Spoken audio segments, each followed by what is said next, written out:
During the Gilded Age, from 1870 to 1890, the United States begins to develop its own voice instead of looking only to Europe for all cultural inspiration.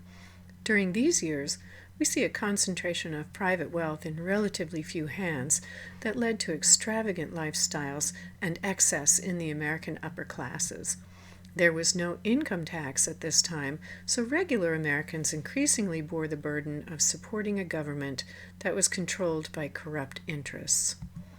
The official fashion and cultural scene will be Europe. Wealthy Americans toured Europe in fine style, purchasing couture fashions and buying European art to bring home.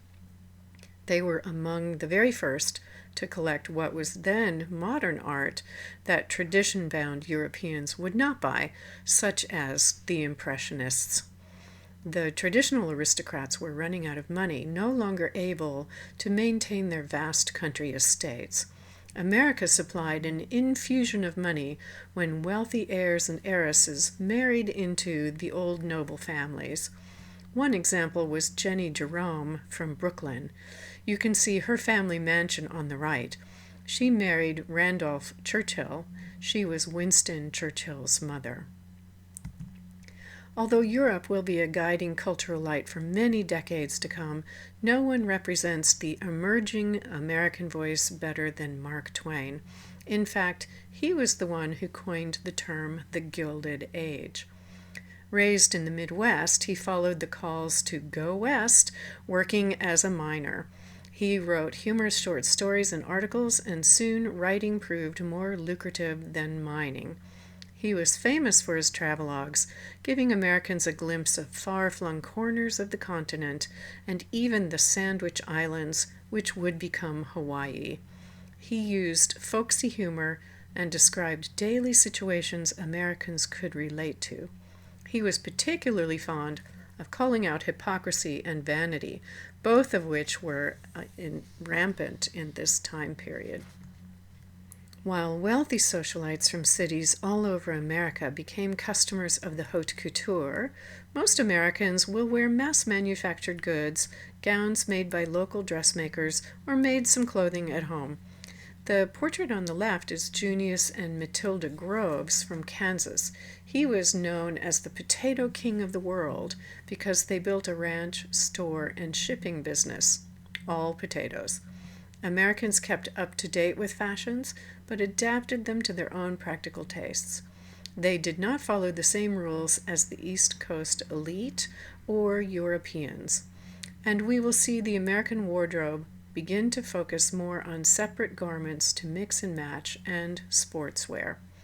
The portrait in the middle shows us a woman kneeling on the floor who has adapted a masculine form of dress with a bow tie, white shirt, and jacket. These individualistic choices were not uncommon.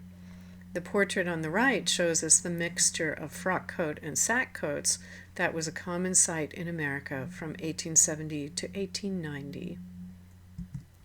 One of the most influential elements on American fashion is the department store. It was a novelty to feature unrelated items under one roof. To arrange the staggering amount of goods, it was arranged in separate departments so the customer felt like they were going to different stores for expert attention. Soon, anyone within a train ride distance would travel to these department stores to buy items several times per year, buying clothing in all price points for the whole family. Larger department stores founded their own dressmaking shops to offer exclusive fashions to regional and local well-to-do clients. They sent a buyer to Paris or New York who would memorize details at fashion shows and come home to create knockoffs of the latest styles. Some larger stores actually bought a Paris original to copy, with or without permission. Department stores soon became an entertainment. People would admire the display of goods in the stores, even making special family trips to see attractions like Christmas windows. Since we are now a fully consumerist society, looking at stuff was an accepted social activity.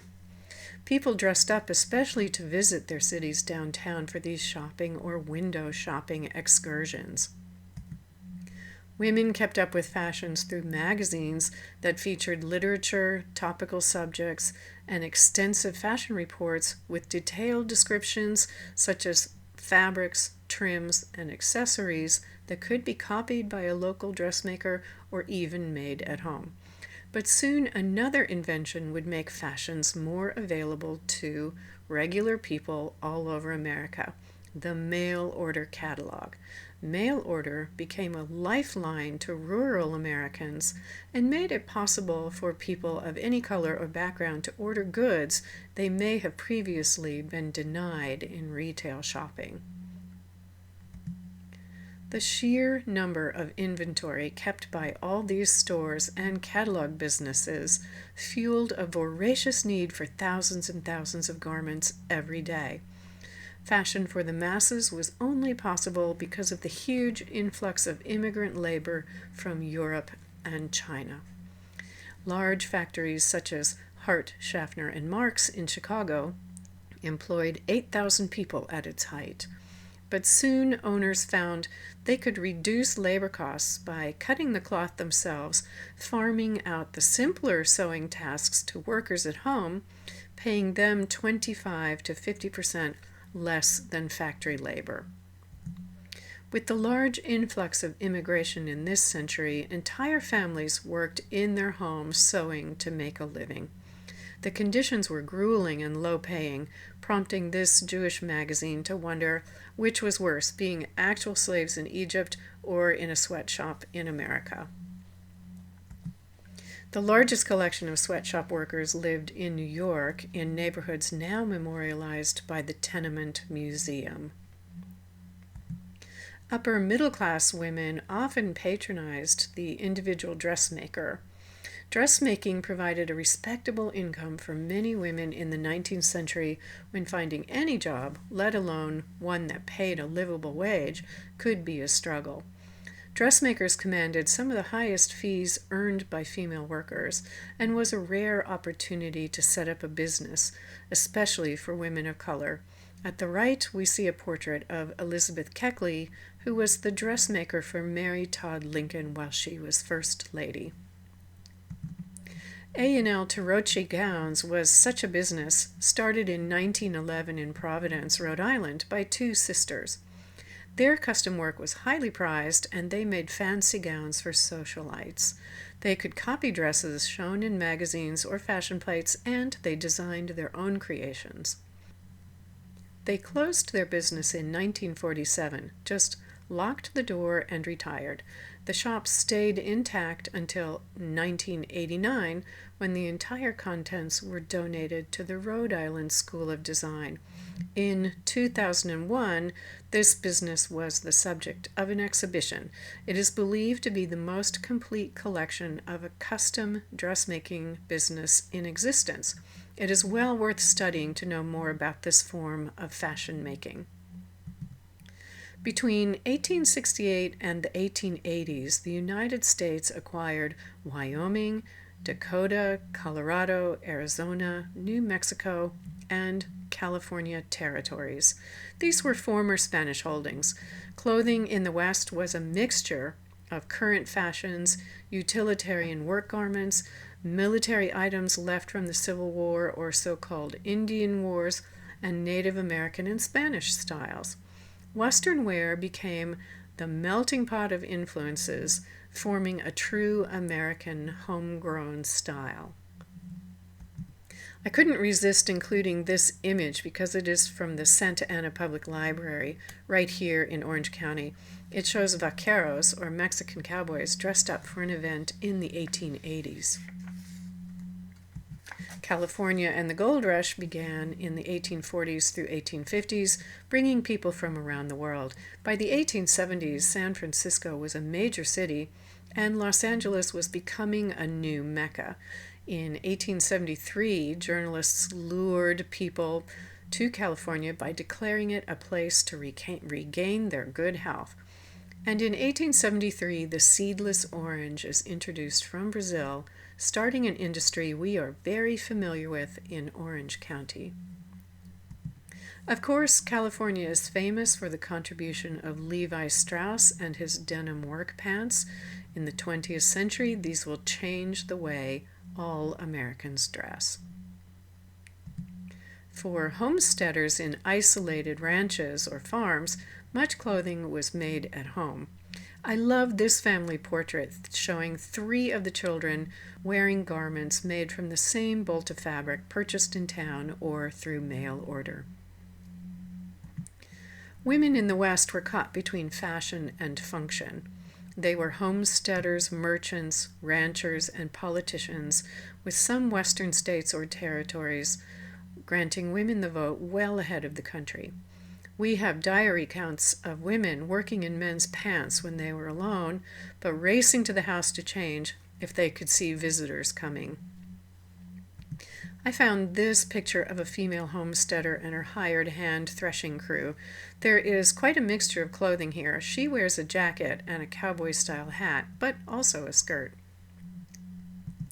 The Mother Hubbard gown was a staple for women for every day, and on the left you can see a rare photo of a pregnant woman wearing hers as a maternity gown.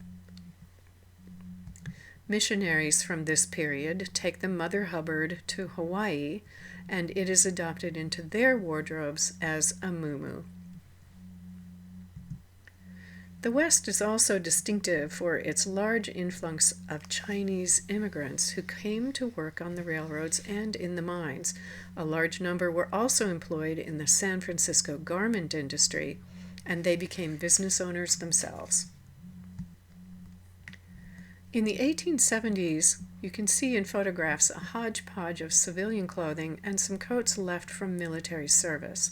Diary accounts note that a good winter coat was one of the hardest things to come by in the West at first.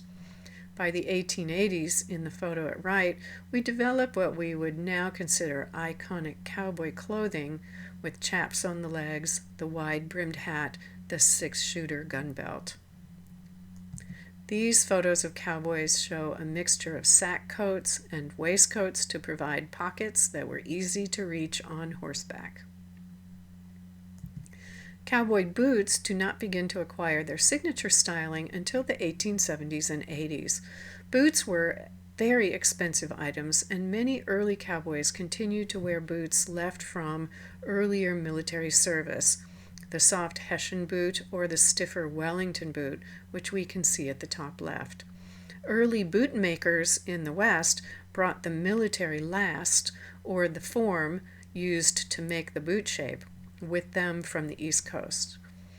One of the first modifications was to even out the front and the back at the top, forming a tubular shaft, and adding spur holders over the instep. Another was to ask for a pointy toe so the foot could slide into the stirrup better.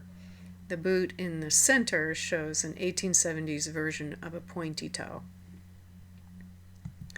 By the late 1870s and 1880s, cowboys were decorating the shaft of the boot with tooled leather or leather cutouts. A successful cowboy could own 2 pairs of boots, a working pair and a decorated pair to wear into town. By 1890, the boot added the signature slanted heel that we now call a Cuban heel. In the 1860s and 70s, fantasy stories about the adventures in the West flamed the public imagination, and a truly American style of mythology began to grow. No one was better at this than Buffalo Bill. William F. Cody, or Buffalo Bill, parlayed his years as a scout in the West into an entertainment empire. He created a romantic version of attire that was a flamboyant and romantic version of Western clothing. Notice in these photos he's wearing over-the-knee boots and a bigger than usual wide-brimmed hat. This ensemble very much reminds me of 17th century cavalier styles, more like the Four Musketeers than a cowboy.